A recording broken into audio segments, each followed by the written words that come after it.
បងចាំទេស្ងួនឬភ្លេចហើយនោះអូនរឿងបងនឹងចរណៃ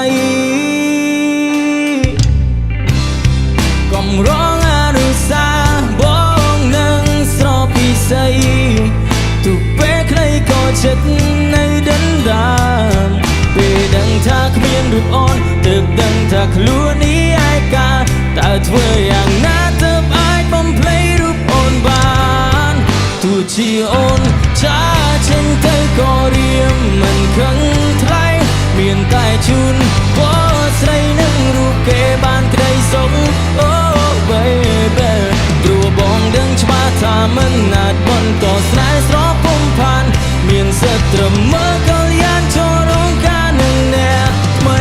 ហើយក៏សូមអរគុណដែលអូនបានចូលក្នុងជីវិតបងរត់ទង្វើកន្លងដែលអូនបងចាំមិនភ្លេចព្រមកាយមានការបែបហើយប្រែបាត់សនដូចថ្ងៃលេងរំលែកចេញមកវិញដោយការឈឺចាប់អិនហើយតែសប្បាយចិត្តពេលអូនបានសុំ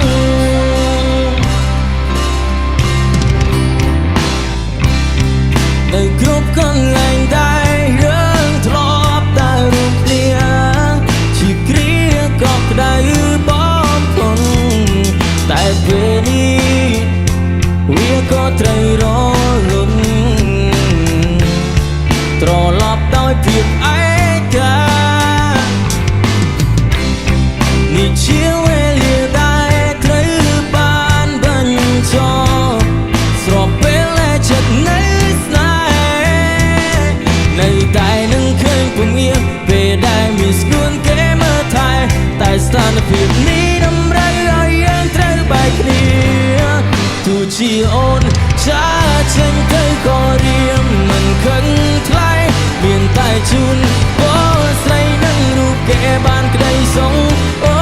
baby ព្រោះបងដឹងច្បាស់ថាមិនអាចបន្តស្នេហ៍ស្រស់ពុំផានមានសិទ្ធិត្រឹមមើលកលយានចូលរងការនឹងអ្នកថ្មី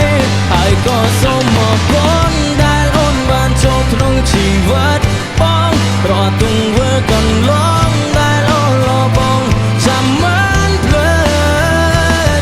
ក្រុមកាយវិញការបែបហើយប្រែបាត់សូនដូចថ្ងៃលេង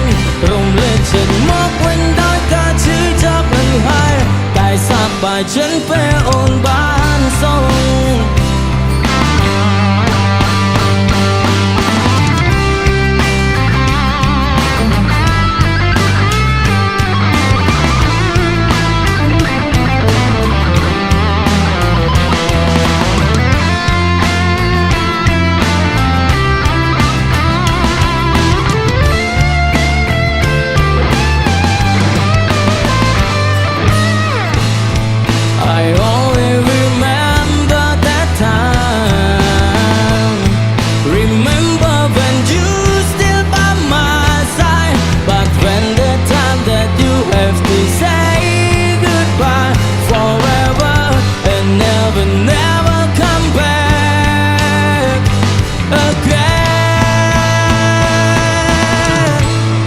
So many things that you come into my life. Oh, the way you did is remind me for whole life, baby. You took my heart away and keep it in the dark. You know it's really make me hard to forget it. I got some more gone that on បានចូលក្នុងជីវិតបងរត់ទង្វើ